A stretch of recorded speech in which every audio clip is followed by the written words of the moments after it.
showing you beautiful, bright lights. Are you ready to do amazing things? Yes. Yes? All right. So, we started 2017 with me identifying each of you as these beautiful stars and challenging you to make 2017 the year that you shine brighter than you've ever shined. And so I believe in putting my actions where my words are. And so our leadership has been doing just that. We've spent over 10 weeks together every Sunday afternoon learning to shine our light in the world and learning how to make our dreams come true. And in that wonderful experience of Prosperity Now with Mary Morrissey, one of the things that I have come to understand is that it takes all of our spiritual abilities. It takes everything that we are to make our dreams come true. But the very first and most important ingredient is the ingredient of faith. You see, faith is our ability to hold something in our mind even when we can't see it, and to act as if it is already happening. Linda Martello-Whitsitt in Divine Audacity tells us that faith has three components: perception, conviction, and expectancy. So last Sunday we talked about the importance of holding that image in our mind, seeing the truth behind the circumstances, holding on to our vision of what it is that we desire. Today we're going to talk about conviction. And so the question today, this is a test. The question is, do you have enough faith to make your dreams come true? Do you have the right stuff to make your dreams come true? And the answer, I know, is yes. But me knowing it and you knowing it is different. One of the most quoted verses about faith comes from Hebrews 11:1.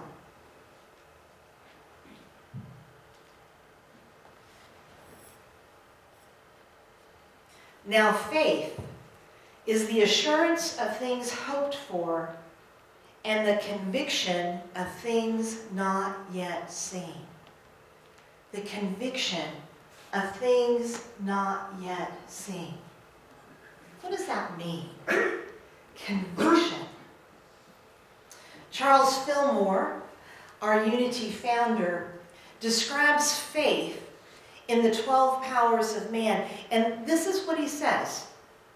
Faith is the highest expression of confidence. It is that something in man which says, I believe in the possibilities of things I cannot see. I believe in the possibility of divine mind doing in this age right now everything that was ever done in any age. So conviction is about proceeding confidently in the direction of our dreams, which is another quote from Henry David Thoreau that we'll be talking about next week. Advancing confidently in the direction of my dreams. There is throughout history countless examples of people who have carried this kind of conviction. I talked to the children about Thomas Edison. I could not imagine today a teacher saying to a child, you are too stupid to learn anything. It's a waste of my time. I can't imagine. But yet that was his experience, and we know that he had over 1,000 patents on things that he invented, things that helped revolutionize our world. Thomas Edison had a reporter come up to him one time and say, Mr. Edison, what did it feel like to fail over 1,000 times trying to invent the light bulb?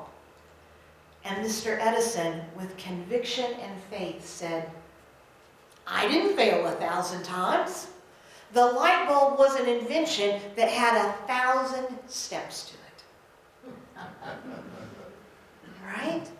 He held on to that vision despite what was happening. Another famous example for us are the Wright brothers. So the Wright brothers had an image in their head that it was possible to travel in a vehicle through the air without a huge gas bag. And so through their perception, they held on to this image that it was possible. And it was their conviction that carried them through. In fact, it is said that when they would do their experiments, which often resulted in flames and pieces of busted timber all over the place, one brother would look at the other and say, "It's all right, brother, for I have seen it in my mind. And I know that that machine will travel easily and steadily, and I have enjoyed it." And so they, despite their failures, carried on. They lived in a conviction that what they dreamed of was truly possible. And I believe that each and every one of us have been benefactors of both Edison and the Wright brothers. In the quote we read about faith, Charles Fillmore goes on to say, "When we believe in possibilities and hold to it, putting aside all doubt and whatever suggests failure, the thoughts of faith begin to accumulate substance and fulfillment follows. When we hold the perception in our mind and we carry the conviction that it can really happen, amazing things happen. We do amazing things." So, maybe you're not an inventor.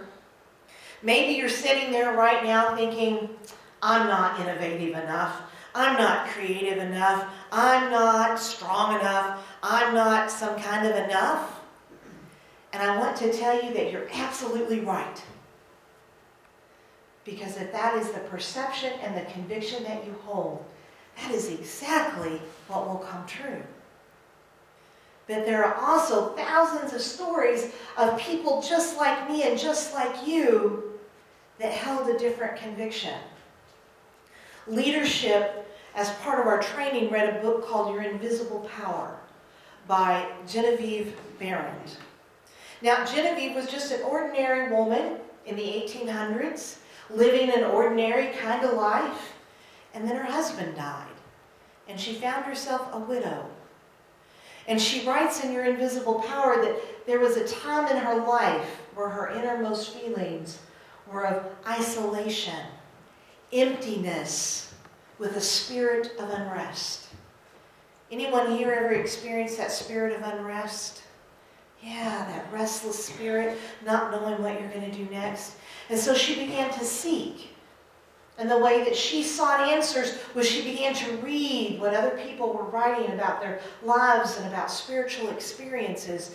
And she happened upon a New Thought metaphysician, writer, teacher at that time named Thomas Troward.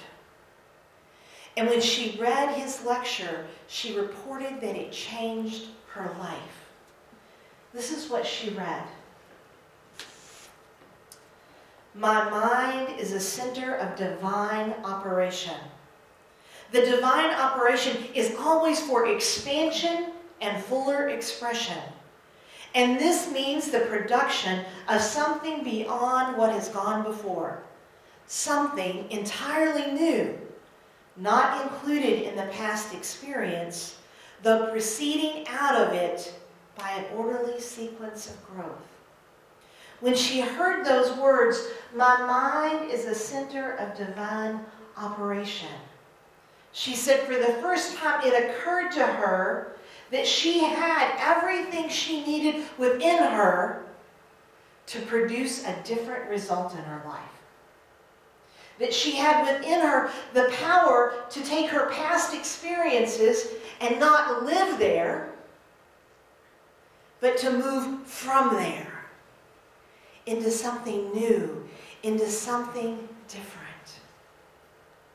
And it changed her life so much that she decided that she was going to become Troward's student.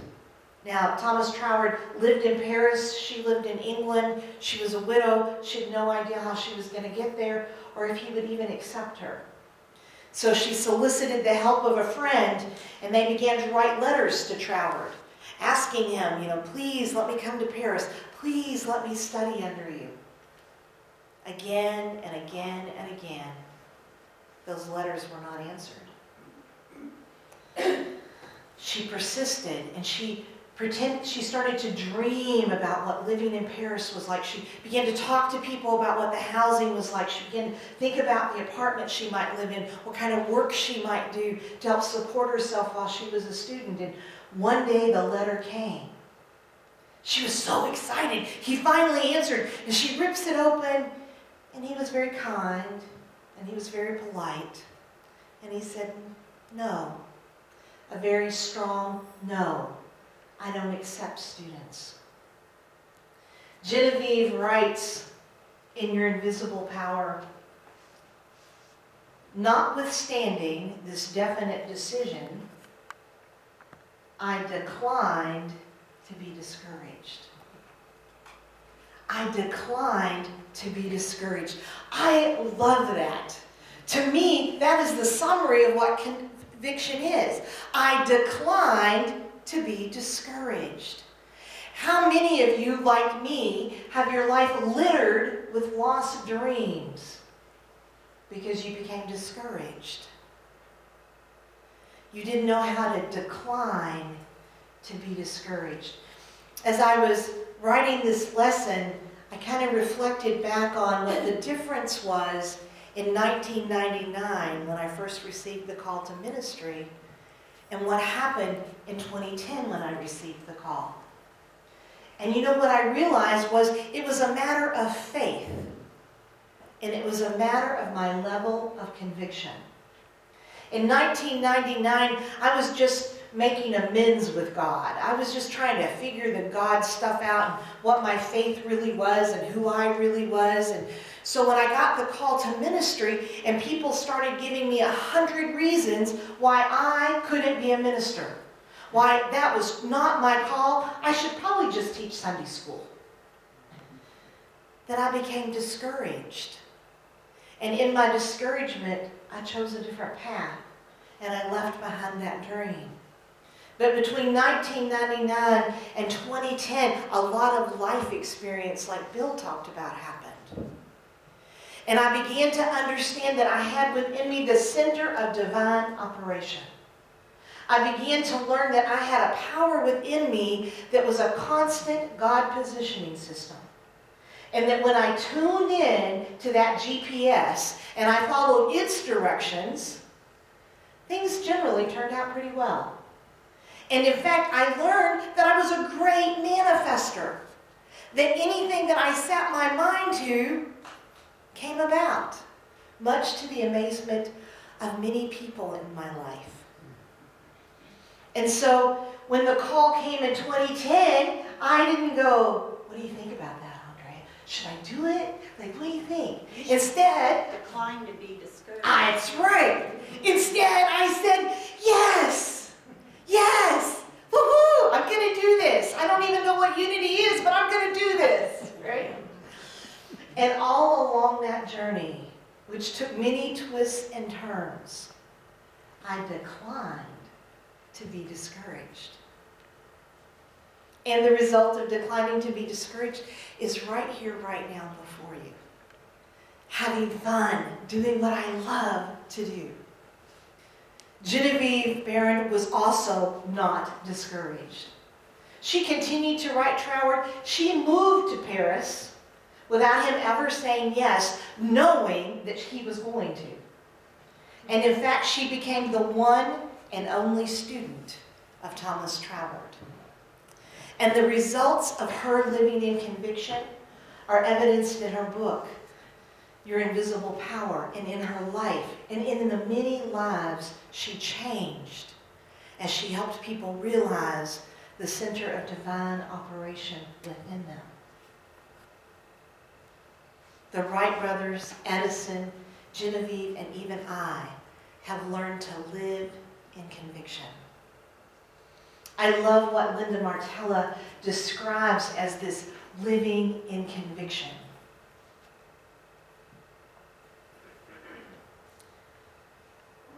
She says, living in conviction is living from a prepared consciousness, in trust of the truth and possibilities that exist under the surface of material existence. So living from a prepared consciousness, that means taking time to turn within, taking time to hold that mental image, that perception of your dream, preparing yourself as though what you have asked for, what you desire, is about to happen. And she goes on to say, living trust is living the way I would in fulfillment of my heart's desire. Living the way I would in the fulfillment of my heart's desire. What would your life look like if you knew that tomorrow or the next day or the next week your heart's desire was about to be fulfilled? How would you think? How would you feel? How would you act knowing that your heart's desire is just almost there?